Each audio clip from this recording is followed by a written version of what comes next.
But this is the high time that you should start preparing for this examination from today itself.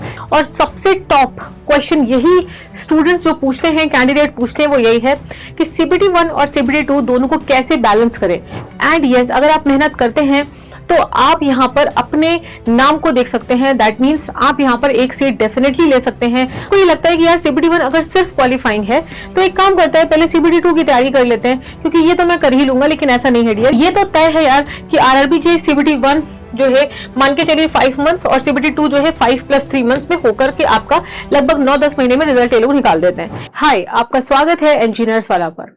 So RRB JEE CBT 1 and CBT 2 या आप कह सकते हैं RRB JEE 2026 का short notification आ चुका है, full notification आ जाएगा। But this is the high time that you should start preparing for this examination from today itself. मैं ऐसा इसलिए बोल रही हूं क्योंकि जैसे जैसे समय पास आता जाएगा, समय जाता जाएगा और आपके अंदर एक प्रेशर बिल्टअप होगा। और अगर आप फर्स्ट अटेम्प्ट में इस एग्जाम को क्वालिफाई करना चाहते हैं, सो इट्स इंपॉर्टेंट दैट एक सही समय पे इस प्रिपरेशन को स्टार्ट किया जाए। नाउ CBT 1 और CBT 2 ये दोनों को ही आपको एक साथ प्रिपेयर करना होगा, क्योंकि मैं आपको बता दूं इस समय पे टेलीग्राम पे बहुत सारे डाउट्स आ रहे हैं और सबसे टॉप क्वेश्चन यही स्टूडेंट्स जो पूछते हैं, कैंडिडेट पूछते हैं, वो यही है कि CBT 1 और CBT 2 दोनों को कैसे बैलेंस करें।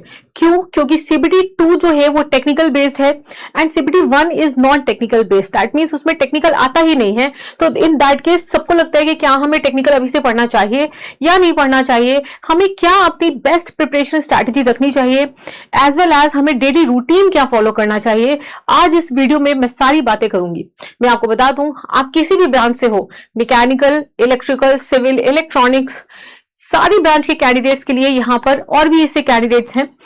यहाँ पर RRB में आपको वैकेंसीज देखने को मिलेगी और ये काफी बड़ा रिक्रूटमेंट है पूरे साल का। लगभग 4000 सीटें, 4000 प्लस सीट्स यहाँ पर अनाउंस की गई हैं रेलवेज द्वारा 2026 के एग्जामिनेशन में। एंड यस, अगर आप मेहनत करते हैं तो आप यहाँ पर अपने नाम को देख सकते हैं। दैट मीन्स आप यहाँ पर एक सीट डेफिनेटली ले सकते हैं, आप किसी भी ब्रांच के हो। अगर आप मैकेनिकल ब्रांच के स्टूडेंट्स हैं तो आपके लिए सबसे बड़ी अपॉर्चुनिटी है सिलेक्शन लेने के लिए। अगर आप सिविल ब्रांच के हैं तो इसके अलावा भी अपॉर्चुनिटीज हैं। इलेक्ट्रिकल ब्रांच के लिए भी यहाँ पर जो RRB है वो बहुत बड़ी अपॉर्चुनिटी है। तो आइए यहाँ पर मैं एक balance strategy that how you can manage CBT 1 and CBT 2 preparation both together and finally आप select हो सके। मैं यहाँ पर एक टाइम टेबल की भी बात करूंगी, डेली रूटीन और स्टडी आपको क्या रखना चाहिए, किस तरीके से रखना चाहिए, उसके बारे में भी मैं यहाँ पर इस सेशन में आपके साथ डिस्कस करूंगी। अगर आपने अभी तक मेरा टेलीग्राम चैनल ज्वाइन नहीं किया है तो आप ज्वाइन कर सकते हैं।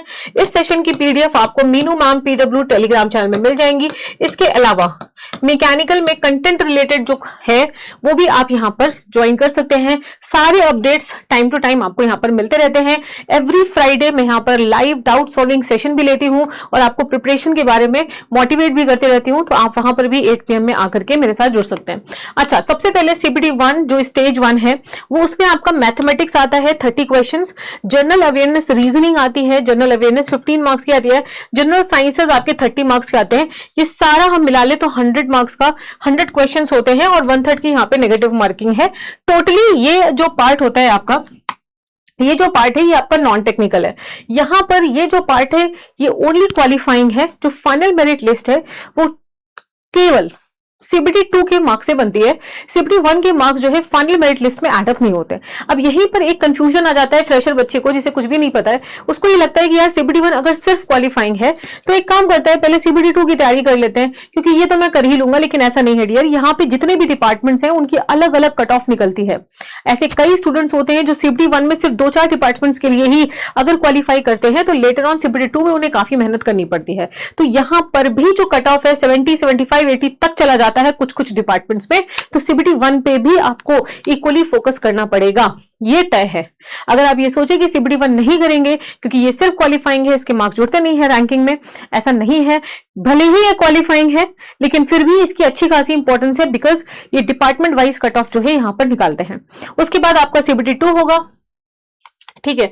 सीबीटी 2 में आप देखोगे जनरल अवेयरनेस अगेन 15 मार्क्स की आएगी, physics chemistry 15 marks, computer 10 marks, environment 10 marks. और जो आपकी टेक्निकल एबिलिटी है, आप सिविल, मैकेनिकल, इलेक्ट्रिकल जो भी डिपार्टमेंट से हैं, जिस भी ब्रांच से है, वो आपकी आती है। 1/3 की नेगेटिव मार्किंग होती है और इसमें कैलकुलेटर अलाउड होता है।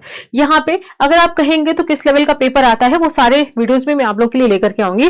बट यहाँ पर सबसे पहले सीबीटी 1 जो कि कंप्लीटली नॉन टेक्निकल है, सीबीटी 2 जो कि टेक्निकल भी है नॉन टेक्निकल भी है, कैसे बैलेंस करें, आपको क्या करना चाहिए अभी से ही। नोटिफिकेशन जस्ट फुल नोटिफिकेशन आ जाएगी, शॉर्ट नोटिफिकेशन ऑलरेडी आ चुकी है। सबसे पहले डियर, ये कंप्यूटर बेस्ड टेस्ट सीबीटी 1 का सिलेबस है, मैथमेटिक्स का सिलेबस है। ये पीडीएफ आपको मिल जाएगी Meenu ma'am PW Telegram channel पे। मैं साइड हट जाती हूँ, आप एक बार इसको पॉज करके भी अपने सिलेबस को देख सकते हैं। जनरल इंटेलिजेंस एंड रीजनिंग का ये सिलेबस है, उसके बाद जनरल अवेयरनेस का ये सिलेबस है, जनरल साइंस का ये सिलेबस है। आओ चलो, यहाँ पर मैंने खुद से हैंड से राइट डाउन करके आपके लिए पूरी स्ट्रैटेजी तैयार की है। देखो, सबसे पहले RRB JEE CBT 1 expected date दिसंबर जनवरी तक होगा, क्योंकि आपको पता होना चाहिए ना कि पेपर कब तक होगा। जब तक पेपर होगा उतनी ही प्लानिंग हम करेंगे।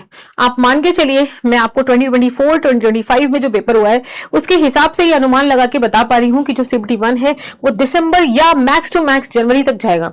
लगभग आपके पास 4 to 5 मंथ्स यहाँ पर है प्रिपरेशन के लिए। उसके बाद जो सीबीटी 2 है वो मार्च से अप्रैल, मतलब कि जो सीबीटी 1 है उससे 2 to 3 मंथ्स आपको मिलेंगे। तो इसका मतलब यह है कि सीबीटी 1 के बाद आपको उतना टाइम नहीं मिलेगा। मान लीजिए आप सिर्फ सीबीटी 1 तैयार करते हैं, फिर आपको लगता है कि 3 महीने में तो मैं टेक्निकल पूरा पढ़ लूंगा, ऐसा पॉसिबल नहीं होता। टेक्निकल पढ़ने के लिए भी एक एम्पल अमाउंट ऑफ टाइम चाहिए होता है, क्योंकि इसका जो सिलेबस है वो पूरा 3 साल डिप्लोमा जो आप कर रहे हैं या 4 साल बीटेक कर रहे हैं, वो पूरा आपको एक साथ पढ़ना है। तो वो कैसे पॉसिबल है कि आप 3 महीने में कर लेंगे, जो कि पॉसिबल नहीं होता है। इसका मतलब ये है कि आपको टेक्निकल नॉन टेक्निकल दोनों साथ अभी से लेकर के चलना पड़ेगा। हाँ, आप ये कह सकते हैं कि मैं बहुत ज्यादा टेक्निकल पे फोकस अभी नहीं करूंगा, बट एटलीस्ट मैं सिलेबस कवर करके चलूंगा। तो ये तो तय है यार कि आरआरबी जेईई सीबीटी 1 जो है मान के चलिए 5 मंथ्स और सीबीटी 2 जो है 5 + 3 मंथ्स में होकर के आपका लगभग 9-10 महीने में रिजल्ट ये लोग निकाल देते हैं। ये इनका ट्रैक रिकॉर्ड रहा है और फिर 2027 की वैकेंसी आ जाएगी, ऐसा कुछ रहता है। सबसे पहले डियर आप ये समझिए, सीबीटी 1 सीबीटी 2 दोनों एक साथ पढ़ने हैं, ठीक है। तो यहां पर अगर हम मान लेते हैं कि आप 12 घंटे पढ़ेंगे, 12 घंटे मिनिमम पढ़ने ही पढ़ने हैं। 12 आवर्स का मैं यहाँ पे स्केड्यूल बना के दे रही हूँ। जो फ्रेशर बच्चा है थोड़ा टाइम लगेगा। जो रिपीटर बच्चा है वो अभी से ही अलग स्ट्रैटेजी फॉलो करेगा, पर फ्रेशर बच्चा जो है वो 12 घंटे से 15 घंटे प्रिपरेशन करेगा। यार मैं आपको ये बोल देती हूँ, अगस्त सितंबर अक्टूबर ये 3 मंथ्स आपको 50-50 रूल फॉलो करना है। मतलब कि अगर आप 12 आवर्स पढ़ाई कर रहे हैं या 15 आवर्स पढ़ाई कर रहे हैं या 10 आवर्स पढ़ाई कर रहे हैं, 50-50 रूल को फॉलो करिए। मतलब 6 आवर्स अगर मैं 12 घंटे की स्ट्रैटेजी बनाऊं तो 6 घंटे आप सीबीटी 1 पढ़िए, 6 घंटे आप सीबीटी 2 पढ़िए। मैं आपसे सिंपली ये कहती हूं कि आप जो भी पढ़े, जैसे 12 घंटे हैं, आप 3-3 आवर्स के स्लॉट बना लीजिए, ठीक है। क्योंकि देखो एक साथ आप नहीं पढ़ सकते, आप समझ रहे हो मेरी बात। आप ये कहो कि मैं बैठूंगा सीधे 12 घंटे बाद उठूंगा, ऐसा पॉसिबल नहीं होता। आपके लिए बेस्ट ये है 3-3 आवर्स के स्लॉट्स बनाइए। मॉर्निंग अगर 6 AM पे आप उठ रहे हैं तो 7 AM पे अगर आप बैठ रहे हैं 7 to 10, उसके बाद आप 1 आवर का ब्रेक लीजिए। इसमें आप जो भी दिनचर्या करना चाहते हैं, ब्रेकफास्ट से लेकर के वॉटेवर, आप वो करिए। उसके बाद अगर आप 11 या 11:30 पे बैठ रहे हैं पढ़ने, फिर 3 घंटे पढ़िए। फिर उसके बाद आप छोटा सा गैप ले सकते हैं, फिर 3 hours and then gap and then 3 आवर्स। छोटे छोटे गैप्स लेकर के आप 4 स्लॉट बना लीजिए एंड उसमें आप 6 आवर्स सीबीटी 1 के लिए रखिए, 6 आवर्स सीबीटी 2 के लिए रखिए। या आप कुछ स्टूडेंट्स ऐसे भी करते हैं कि वीक में अगर 7 डेज होते हैं तो 4 डेज वो सिर्फ टेक्निकल पढ़ेंगे और 3 डेज वो नॉन टेक्निकल पढ़ेंगे। या आप 7 डेज होते हैं तो 3.5 भी कर सकते हैं, मुझे कोई समस्या नहीं है, अपने हिसाब से ये कर सकते हैं। ये अगस्त सितंबर अक्टूबर में आपका फोकस क्या होना चाहिए। अगर आपने कहीं से भी कोर्स ले रखा है, आपने पीडब्ल्यू से कोर्स ले रखा है या आप सेल्फ स्टडी कर रहे हैं, व्हाटएवर, आपका टारगेट होना चाहिए कि फिलहाल 3 महीने में एटलीस्ट 70% तक सिलेबस आपका कवर हो जाए। सिलेबस कंप्लीशन होना चाहिए। सब्जेक्ट वाइज टेस्ट, जैसे जैसे आप सिलेबस, मान लीजिए एक सब्जेक्ट आपने पढ़ लिया, उसके साथ साथ सब्जेक्ट वाइज टेस्ट देने हैं, उसके साथ साथ रिविजन्स भी करने हैं। आपको यहाँ पे ऐसा प्लान बनाना है कि आप सब्जेक्ट्स कंप्लीट करें, आप रिवीजन करें, आप सब सिलेबस जो सब्जेक्ट वाइज टेस्ट है उसको दें, मिस्टेक्स और एनालिसिस करें। जब आप क्वेश्चन सॉल्व करें तो मिस्टेक्स और एनालिसिस भी करें, उसके साथ साथ एक मिस्टेक कॉपी भी बनाते चलें, क्वेश्चंस को प्रैक्टिस करें, शॉर्ट नोट्स भी क्रिएट करें। शॉर्ट नोट्स तुरंत तुरंत क्रिएट नहीं करना है, 2-3 बार फुल नोट से रिवीजन, 4 बार इनफैक्ट फुल नोट्स से रिवीजन करने के बाद आपको शॉर्ट नोट्स बनाना है। आपके अगस्त सितंबर अक्टूबर में एटलीस्ट ये टारगेट यहाँ पर होना चाहिए। अच्छा देखो, नवंबर दिसंबर में आप 70-30 रूल फॉलो कर सकते हैं। क्यों? क्योंकि CBT 1 पास आ जाएगा, तो 70% टाइम आप CBT 1 के सब्जेक्ट्स को दीजिए और 30% टाइम आप CBT 2 के सब्जेक्ट को दीजिए। एंड मैं आपको बता दूं, जब एग्जाम की डेट आ जाए उससे 20 डेज पहले तक आप CBT 2 पढ़िए, मतलब टेक्निकल पढ़िए। 20 डेज के बिफोर आप CBT 2 मतलब टेक्निकल को पढ़ना बंद कर सकते हैं, और लास्ट 20 डेज में सिर्फ और सिर्फ CBT 1 मतलब नॉन टेक्निकल जो है उसके ऊपर टोटल 12-12, 15-15 घंटे पढ़ के रगड़ना शुरू कर सकते हैं। आप एक काम ये कर सकते हैं, 8 घंटे आप नॉन टेक्निकल पढ़ें और 4 घंटे आप टेक्निकल पढ़ें। नवंबर दिसंबर में आपका क्या फोकस होना चाहिए? नवंबर दिसंबर में आपको सिलेबस कंप्लीशन जो बचा हुआ है, रिपीटेड रिविजन्स, समझ लो, बहुत ही फ्रीक्वेंट रिपीटेड रिविजन्स। नहीं तो आप आगे पढ़ोगे पीछे का साफ, आगे पढ़ोगे पीछे का साफ, ये नहीं होना चाहिए। मैं आपको एक कड़वी सच्चाई बताती हूं, मैक्सिमम लोगों के साथ यही होता है, आगे पढ़ते जाते हैं पीछे का साफ होता जाता है।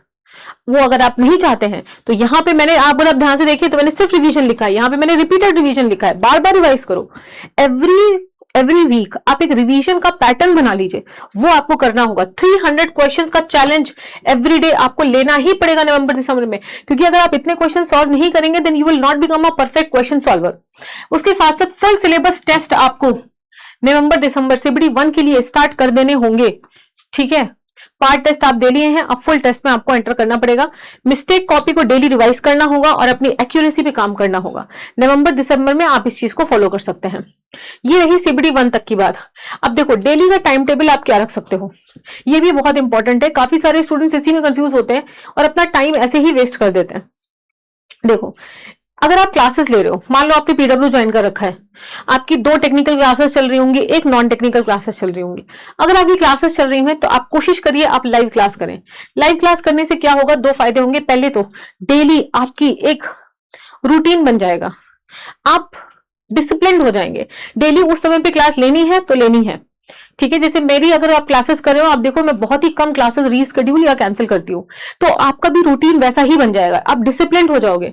कोई भी डाउट अगर आपको आता है वो क्लास में ही क्लियर हो जाएगा। उसके साथ साथ कोई भी बैकलॉग क्रिएट नहीं होगा, क्योंकि देखो जो भी बैचेस बनाए जाते हैं उसमें एक सीक्वेंस होता है क्लासेस का, और एग्जाम के पहले वो खत्म भी हो जाता है। तो अगर एग्जाम के पहले आपका बैच खत्म हो रहा है, इसका मतलब आपका सिलेबस भी हमारे साथ ही खत्म हो गया। तो कोशिश करिए आप इसको लाइव करिए। उसके साथ साथ 3-3 घंटे के 4 स्लॉट बनाओ। जैसे मेरी क्लास मॉर्निंग में 8 बजे जनरली होती है, ठीक है, मैं जनरली मॉर्निंग का बैच लेती हूँ 8 बजे, तो आप 7 बजे बैठो पढ़ने, ठीक है। तो 7 to 10 हो गया आपका। उसके बाद आप 1 घंटे का गैप लीजिए, आपको बाथिंग लेना है, आपको शावर लेना है, आपको ब्रेकफास्ट करना है, आपको बहुत सारी चीजें करनी हो सकती हैं, डेली रूटीन। फिर उसके बाद 3 घंटे बैठिए। उसके बाद दिन का लंच करने के बाद आप एक पावर नैप जरूर लीजिए। See the concept of power nap is that कि आप एक गहरी नींद में ना जाएं, बस दिमाग शांत हो जाए आपका। पावर नैप का मतलब ये नहीं है कि आप 4 घंटे सोएं दिन में। पावर नैप का मतलब है 30 मिनट्स या 1 आवर, 45 मिनट से 60 मिनट्स तक आपको शांत होकर के बिल्कुल दिमाग को एक किसी सिंगल पॉइंट पे फोकस, जिस भी ईश्वर को आप मानते हैं या जिस भी भगवान की आप पूजा करते हैं या जिस भी गुरु को आप मानते हैं उनका आप ध्यान करें, प्लस आपकी जो टेक्निक है उसका ध्यान करते करते आप बिल्कुल रेस्ट मोड में चले जाओ। क्योंकि अगर आप ये नहीं करोगे, मैं आपको बता दूं, अगर आप पावर नैप दिन में लोगे नहीं, इससे क्या होगा, आपकी एफिशिएंसी घट जाएगी। शाम के जो 2 स्लॉट आप बनाओगे, इवनिंग और नाइट वाला, उसमें आपकी बॉडी ड्रेन हो जाएगी और आपका माइंड हो सकता है उतना एफिशिएंटली काम ना करे। दैट इज वाई 3-3 आवर्स के गैप मतलब कि स्लॉट्स के बाद आपको एक पावर नैप 1 घंटे का लेना ही लेना है। अब वो 4 घंटे का नहीं होना चाहिए, ये मेक श्योर आपको करना है। कभी आप 1 आवर, कभी आप 1.5 घंटे, ऐसा आप डेफिनेटली लीजिए ही लीजिए। मतलब देखो, तैयारी का मतलब ये नहीं होता है कि तुम अपने आप को सड़ा दो। तैयारी का मतलब ये होता है कि अपनी बॉडी, माइंड, आपकी सोल सारा सिंक्रोनाइज्ड होना चाहिए। किस चीज के लिए? एक टारगेट जो आपने बनाया है अपने पूरे जीवन के लिए, अपनी पूरे जितनी संभावनाएं हो सकती हैं आपके फ्यूचर की, उसके लिए आपने एक टारगेट बनाया है। और आपकी पूरी एनर्जी जो है, body, mind, soul, whatever you have, वो पूरा जो एनर्जी है वो अलाइंड होनी चाहिए। ये चीज करने के लिए रेस्ट एक इंपॉर्टेंट पैरामीटर है। अगर आप ज्यादा स्ट्रेन देंगे अपनी बॉडी को तो आपकी बॉडी थक जाएगी, उतना परफॉर्म नहीं कर पाएगी। तो सोना बहुत जरूरी है, दिन में आप जरूर 1 घंटे सोइए। उसके बाद यूज मॉर्निंग स्लॉट, मैं ये सजेस्ट करती हूँ मॉर्निंग के स्लॉट में, क्योंकि आपका दिमाग फ्रेश रहता है, आप क्वेश्चन सॉल्विंग एंड क्लासेस करने की कोशिश करिए। क्वेश्चन सॉल्व करना बहुत जरूरी है। और आफ्टरनून और इवनिंग का जो स्लॉट है, सॉरी ये जो इवनिंग और नाइट का जो स्लॉट है, उसको रिवीजन और एनालिसिस के लिए रखिए। क्योंकि क्या होता है, जब आप पढ़ी पढ़ाई चीज को दोबारा रिपीट कर रहे होते हैं तो उतना एनर्जी नहीं लगती है। ये मैं अगर पर्सनली इस बात को कहूं तो मैं ऐसे ही करती हूँ कि इवनिंग में आते आते आप कहीं ना कहीं ड्रेन हो जाते हो। तो जो नाइट का स्लॉट है, मिस्टेक कॉपी को रिवाइज करना, शॉर्ट नोट्स को रिवाइज करना, बार बार चीजें पढ़ना, रिपीटेड रिकर्सिव रिविजन्स के लिए आप जरूर रखिए। ठीक है, कुछ लोग जो नाइट का स्लॉट होता है समवन स्पेशल से बात करने में लगा देते हैं, बिल्कुल भी नहीं, आपको ऐसा करना है। ठीक है, उसके बाद try taking power nap between the slots. ठीक है, पावर नैप आपको इन्हीं स्लॉट्स के बीच में लेना जरूरी होता है। ठीक है, तो ये आप डेली टाइम टेबल जो है यहाँ पे फॉलो कर सकते हैं। एक चीज मैं आपसे और कहना चाहती हूँ, अगर आप क्लासेस कर रहे हैं, ठीक है, अगर आप क्लासेस कर रहे हैं तो आप डेली 150 क्वेश्चन जरूर सॉल्व करें। अब वो क्लास से नोट से हो सकते हैं, या आपने वाईसीटी ले रखी है, या कोई भी प्रीवियस ईयर पीवाईक्यू बुक ले रखी है, उस बुक से आप जरूर सॉल्व करें। जब ये क्लासेस खत्म हो जाए, मान लीजिए संडे है, कोई क्लास नहीं है, संडे के दिन आप 300 क्वेश्चन सॉल्व करें। ठीक है, जिस दिन नो क्लास है, जिस दिन नो क्लास है उस दिन आप 300 क्वेश्चन डेली जरूर सॉल्व करें। और इन 300 क्वेश्चन का जो कंटेंट है, क्या गलत हो गया, क्या सही हो गया, उसको अपनी मिस्टेक कॉपी में समराइज करने की कोशिश करें। और अगर कुछ ऐसी ही है इसमें चीजें जो आपने नहीं पढ़ी हैं, उसका नोट छोटा सा बनाएं आप। इसी तरीके से आपको अपने कंटेंट को एडअप करते रहना है। तो आप ये स्ट्रैटेजी को फॉलो यहां पर कर सकते हैं। तो I hope that this video might have helped you, और आप एक सही दिशा में जरूर चलेंगे। बाकी अगर टेलीग्राम ग्रुप ज्वाइन नहीं किया है तो मीनू मैम टेलीग्राम ग्रुप आप मुझसे जुड़ने के लिए डेफिनेटली यहां पर ज्वाइन कर सकते हैं। All the very best, thank you.